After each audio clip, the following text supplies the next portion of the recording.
Erev Tov Chaverim, I'm Stephen Ben-Nun. Again, for the fourth time this evening, we come back to you. This time we'll be talking a little bit about the mark of the beast, something I wanted to kind of get into a little bit tonight, mainly on the part about you can't buy or sell, saving you take the mark. So it is a prophetic broadcast. Also want to kind of bring you up to date some things that are going on, though, before we get into this. This one here comes from express.co.uk. Brink of war. UK sends tanks, drones, and 800 soldiers to Russia's border as tensions grow. This is after the wake of the NATO meeting that we shared with you just a little earlier, how that they were speaking about Russia moving in nuclear warheads into Kaliningrad. And of course, NATO is always looking for more excuses to respond, but NATO doesn't forget. NATO knows they instigated the entire issue with Russia from the very beginning. But anyway, now they're reporting this here. 800 troops from the UK are going along with drones and tanks headed to Russia's border as well. I can't expect any good news to come out of anything. And then also another thing that happened here, CNN right on Twitter there, someone shared this out, that right after the 5.4 earthquake struck Italy not far from Rome today, another 6.0 magnitude earthquake hours after that earthquake struck again. CNN covering that particular story right there. So, yep, 6 point. Yes, in just a few hours there. So the 6.0, as they stated there, is struck now as well. It just seems to me that we are nearing some very interesting times, no doubt, that we are looking at. The mark of the beast, something I just put together a little bit of a PowerPoint presentation here for you guys. Let's kind of quickly go through this. Revelation chapter 13, those that follow along in your Bible there that want to look at this with us, says, stood upon the sand of the sea and saw a beast rise up out of the sea, having 7 heads, 10 horns, and upon his horn 10 crowns, and his head the name of blasphemy. Goes on to say, the beast which I saw was likened to a leopard. A feet was the feet of a bear, and his mouth the mouth of a lion. And the dragon gave him his power and his seat and great authority. I think that's interesting that the dragon gave him his power.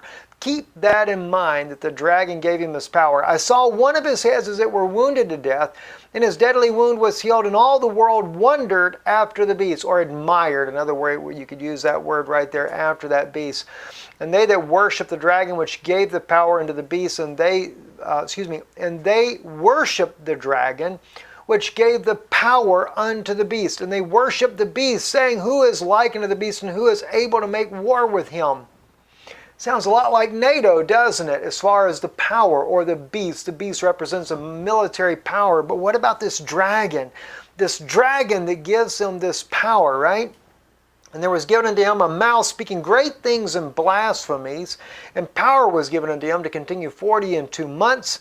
And he opened his mouth in blasphemy against God, to blaspheme his name, blaspheme his tabernacle, and them that dwell in heaven. And it was given unto him to make war with the saints and to overcome them, and power was given him over all kindreds and tongues and nations, and all that dwell upon the earth shall worship him, whose names are not written in the Lamb's book, in the life of in the book of life of the Lamb slain from the foundation of the world.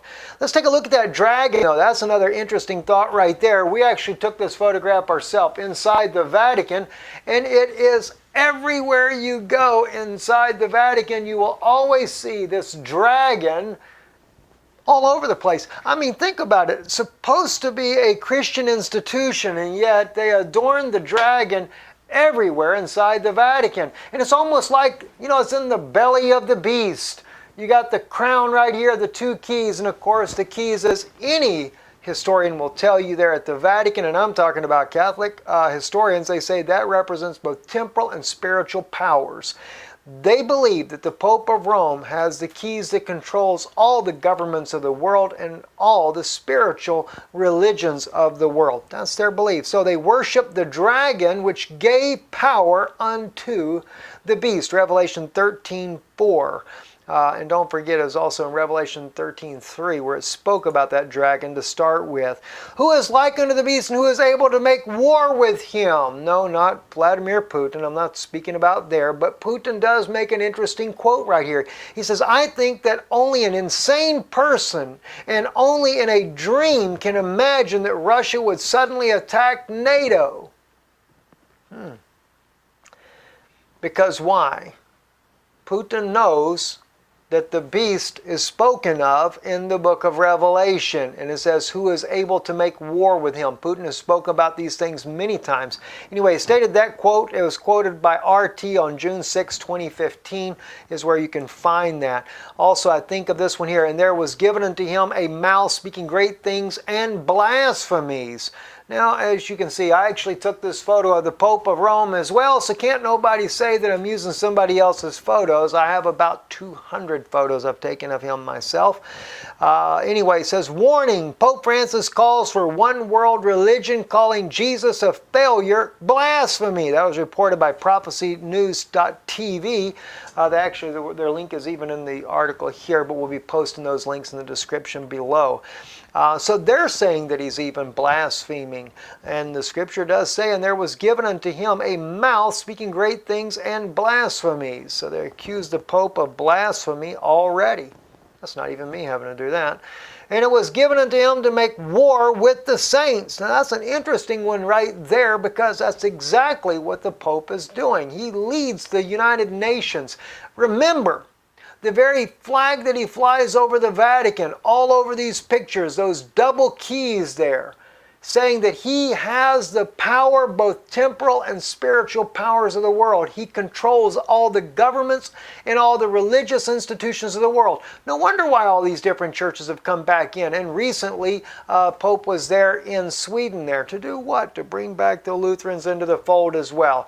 And we've seen also by those like Kenneth Copeland and his family there, the big church. And also, don't forget, oh yes, that Rick Warren guy at Saddleback Church there, not the Rick I know, but anyway, yeah, he goes and sucks right up to the Pope, and all the different churches are joining back into their mother church. But what does it say here? Patriarch Kirill hopes meeting with the Pope to reduce NATO-Russia tension. I mean, did that just go right over your head? Kirill, the Patriarch of Russia, the Eastern Orthodox, Russian Orthodox head of their religion there. I guess he'd be like the Pope of Russia.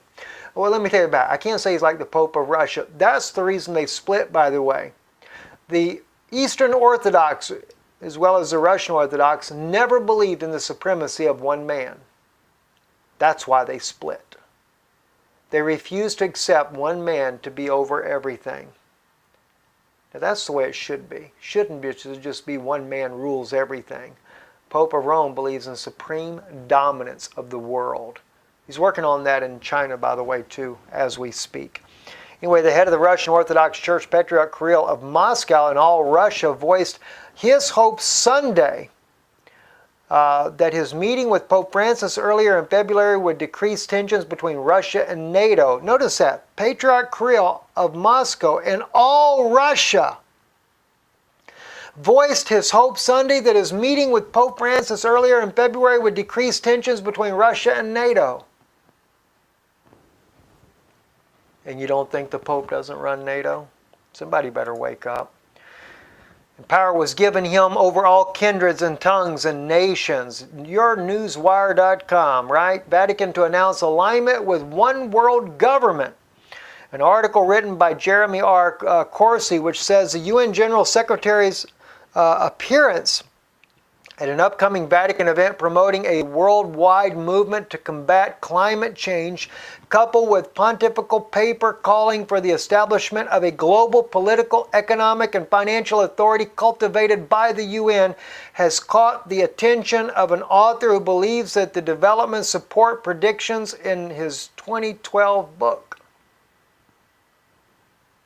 You know, they've already, even Pope Benedict was calling that Rome should control the entire world financial institution. Interesting, isn't it? and all that dwell upon the earth shall worship him. Believe me, I didn't have nowhere near enough pictures to put into there, but I could give you so many pictures, and I'm not just talking about world leaders. Don't forget Hillary Clinton there with Pope John Paul II, her and Bill. Oh yes, they are controlled by the New World Order, and the New World Order is ran by the Pope of Rome. That's why you also see all the religious leaders of the world gathered there with the Pope. Pope's not visited Russia, has he? They've not conquered Russia.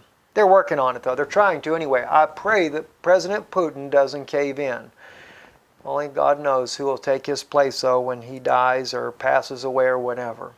Revelation 13:15, we move on. And he had power to give life unto the image of the beast. By the way, I did drop down just a little bit for a reason. Don't need to go into everything, because I'm just trying to skim over this for you to kind of share some things with you, especially for those that come for news and not necessarily for the prophetic side, but perhaps they're listening tonight. Might be interesting. And he had power to give life unto the image of the beast, that the image of the beast should both speak and cause that as many as would not worship the image of the beast should be killed. And he causeth all both small, watch this, small and great, rich and poor, free and bond, to receive a mark in their right hand or in their foreheads. And that no man might buy or sell save he that had the mark. But notice, it's not just limited to a mark. This is what a lot of people miss on this. He causes both small, great, rich, and poor all to receive a mark in their right hand or in their forehead, right? But it's not just the mark. And that no man might buy or sell save he that has the mark or the name of the beast or the number of his name. See, it's not just a microchip per se. You got to have the name. You could have the name of the beast. I don't know if that's NATO or not, because maybe that applies to world powers. Or the number of his name. I don't know what that represents. I'm just interested in the way it's worded there. Here is wisdom, let him that hath understanding count the number of the beast, whereas the number of a man, and his number is 666. Been a lot of different thoughts on that. I like the one where it speaks about the crown that the Pope wears, the triple crown written in Latin. And if you take the words on there about Carius Filii Dili, all the letters in there that are Roman, that are Latin numbers, when you add it up, adds up to 666. I think that's interesting. Here's an interesting for you right here. Now this is Russian soldiers right here, but these are Roman Catholic guys coming across here. They're not there blessing them, and says, as cause that as many as would not worship the image of the beast should be killed. They're there cursing these guys. They ain't very happy about them at all. I don't know. Maybe it's a blessing. Who knows?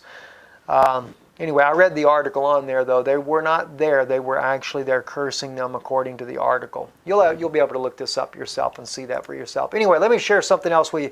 The Catholic Church has ordered priests and members of the Knights of Malta, medieval religious order to Crimea, to instigate war with Russia. By the way, that was in Crimea. This is the article. The deadly uprising in Kiev, Ukraine last month was the work of the Catholic Church Knights of Malta. Knights of Malta were ordered in action by the Catholic Church to overthrow the elected Ukrainian government via insurrection. The Catholic Church goal was to prevent the Vatican-occupied European state Ukraine from regaining its freedom by exiting the Vatican European Union. Russia offered Ukraine a $15 billion investment to help it leave Vatican-occupied Europe. Now that the Crimean government has elected to region Russia, the Catholic Church has mobilized its priests, bishops, and Knights of Malta terrorist members to instigate violence in Crimea against Russian forces. All right. Now, another one here. Catholic Church declared and waged war against Ukraine for daring to exit the EU. This is off of Canadian news anyway, and like again, I'll have the links below for you so you can click on these and read this for yourself. It says on November 21st, 2013, Ukraine's President Viktor Yanukovych announced that his majority-elected Ukraine government was abandoning an agreement that would strengthen ties with the Catholic Church-founded European Union. Originally founded, by the way, they just put this in there. There's Pope Pius XII in 1942 as the European Economic Community, or the ECC, as a Catholic cooperation initiative based on Catholic social teaching. That's what the EU was originally. Founded by Pope Pius XII, who also, by the way, worked very closely with Adolf Hitler. and instead seek closer cooperation with Russia. The Ukraine government's new alliance with Russia was seen as a major public embarrassment for the Catholic Church. So they decided to step in and make sure all of that got changed, didn't they?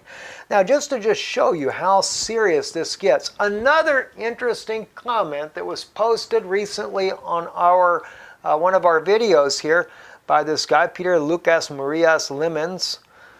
We Catholics will build a new Vatican high up on the Temple Mount. There the Pope will mark every faithful Christian, and with the seal of righteousness will that mark you cannot be, with the seal of righteousness. Without that mark you cannot be raptured, but will be thrown into the bottomless pit.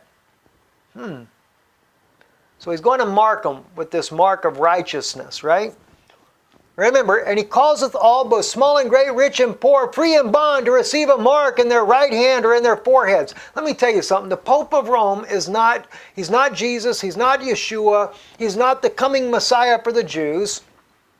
And I don't think any of the Muslims want him for a caliphate either. But where do they get the idea that he can mark someone in their forehead? He believes he's the Messiah.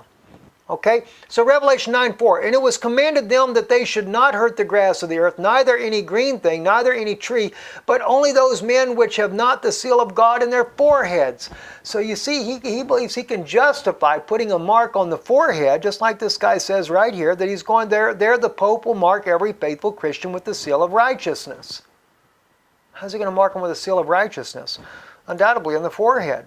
Because he believes that he's fulfilling this prophecy right here. But don't forget, if you read Revelation 9:4, this is also just before the plagues are poured out. Isn't it interesting though? And it was commanded them that they should not hurt the grass of the earth, neither any green thing. That's the locust it was commanded to. They're to torment man upon the earth, not the vegetation. But how the Pope goes climate message failed to sway the Catholic conservative study. The point is, I just wanted you to see that he's all about climate change. All right? Now, I'm all for, I'm not for the climate change initiative that they're doing, but I do believe in sanctity of life. I believe that we should preserve forests. We should preserve the things that God has given us on this earth, the life, the vegetation, the animals, etc. I agree with that. But I think that the climate change is probably blown way out of proportion from what I've heard anyway on these things. Going back to Revelation chapter 13, though, getting away from verse 17, and that no man might buy or sell save that he that had the mark or the name of the beast or the number of his name. That's exactly what we're seeing on a global scale right now. The point is it's going to come down to an individual basis before long. Right now, we're already seeing the mark of the beast. We're seeing the mark of the beast, whether it be sanctions, whether it be boycotts, etc. That is part of the mark of the beast. You have to remember, the beast is a power, and the greatest military power on the earth today is NATO. That's the beast. That the woman, remember there's a woman in the Bible, that scarlet-colored woman that rides the beast? Well, Rome is that scarlet-colored woman that rides the beast, or dressed in a scarlet-colored. And NATO, no doubt, is the military force that she rides. And they have nearly conquered the entire globe. But suddenly, according to Daniel's prophecies, tidings out of the east and out of the north trouble them. Even John Kerry said they weren't expecting Russia to step in.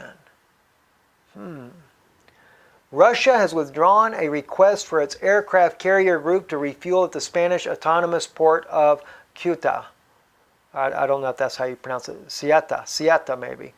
As the ships already have passed Gibraltar, as a Russian embassy source told RIA Novosti, earlier top NATO and EU officials expressed anger at reports of Spain's decision to allow the stopover. You don't think they wouldn't hit Spain with sanctions as well? And they wouldn't take one of their own and beat them into submission? Sure they will. How dare you fuel up Russian aircraft carriers and their warships going to the Middle East? They're going there to stop us from killing everybody there. That's really what they should have said, because let me tell you something. The Pope of Rome, even when he went down there to Greece, he was going to go rescue some of the refugees. He made a promise to some of the Christian families that he was going to take them back to Italy. Suddenly, though, their paperwork wasn't in order. Are you serious? Do you think any refugee has their paperwork in order? Or was it just more convenient for you to leave the Christians there to die and take only the Muslims? Only rescue the Sunnis. By the way, it is a religious war, in case someone didn't notice. They're trying to kill off everybody that sided with Bashar al-Assad. And the only ones they rescue out of the country are those that are the Sunnis. Those that are against what the Shiites and the Kurds, etc., the Christians, all those that stood for Bashar al-Assad were left there to be cannon fodder. So, this is part of your mark of the beast. So, Spain, they didn't make NATO very happy, nor the European Union, by dare standing up and supporting Russia by giving them any kind of aid whatsoever. Don't give them no diesel fuel, no food, no nothing. Interesting. Sound familiar though? Doesn't it kind of remind you of United Nations calls for a boycott of U.S. companies friendly to Israel? That's companies. But they're going to do it on an individual basis in a very near future. Part of that New World Order agenda. So yes, companies were going to be boycotted that were just friendly to Israel. Forget doing commerce with them, just be friendly to Israel. Then we have NATO's Stoltenberg. EU sanctions on Russia should remain. They haven't bowed down to the New World Order yet. Well, yeah, that's right. Putin openly said that he would bring it down. What are sanctions and embargoes? Sanctions and embargoes are political trade tools mainly put in place by the United Nations and the European Union. The main aim of all the UN sanctions and embargoes as set out in the UN Charter is to implement decisions by its Security Council to maintain or restore international peace and security. That's odd, isn't it? The EU imposes sanctions and embargoes to further its common foreign and security policy objectives. EU measures can be imposed to uphold respect for human rights, democracy, and the rule of law. Well, just wait till they apply it to the individuals that are coming next. Putin warns Trump New World Order to get you, out to get you. Brave Vladimir Putin has delivered a scathing attack on the New World Order and warned Donald Trump that the secret cabal have him in their crosshairs. Now, supposedly, this communication really did happen. And according to the article, again, which you'll be able to find posted on here so you can see it for yourself as well, Putin warned him that inside of his own group that he had there that was backing him, that they're there among him.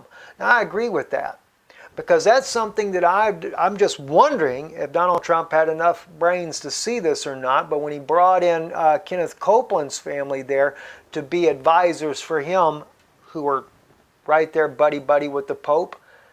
In fact, if I were Donald Trump, I would have never went to that presidential dinner either. In fact, if you notice, the one guy there that was who's hosted this for the last 30 years tells Donald Trump that that little tiff you got into with the Pope, well, you're forgiven.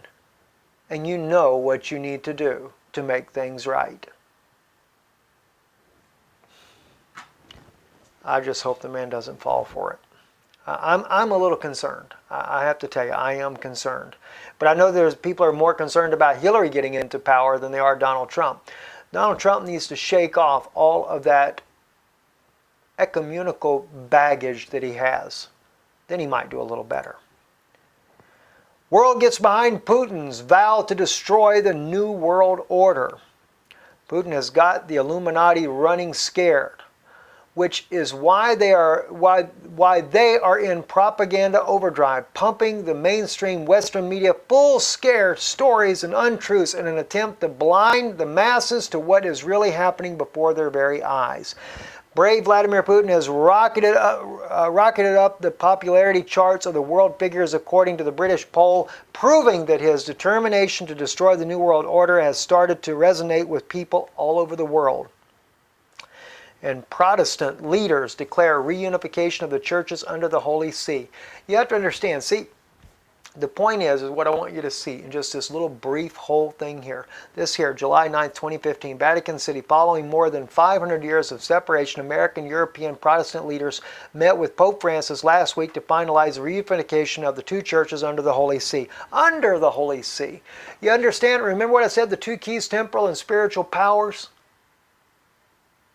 Rome runs NATO. Rome also is running the one world religion, the New World Order. And he's also talking about doing this as a faceless religion. I wonder if this has anything to do also with his new Jesuit friend there of the Jesuit order that just got elected. It's very unnerving to see the things that are going on in the world as of right now, but very concerning. Anyway, once again, just to remind you, we saw that some of the people made in the comments there before on our little prophetic broadcast we did the other day, that they were having trouble getting onto our website, IsraeliNewsLive.org, to be able to donate there. So I will take and put a link, a direct link, into our donation button right inside the description on this video here. So if God lays it on your heart and you would like to help contribute to the work that we do here at Israeli News Live or IsraelReturns.com, I'll also have the link in there for that. Please do. We do need your help. And don't forget, go to the Noon Institute on YouTube. I'll put a link in there for that as well. This is where we do our biblical teachings at, and I am getting close to being ready to start really loading up the things there that God has been laying on my heart. Anyway, shalom, good evening. It's been a busy day as it is. Have a great afternoon.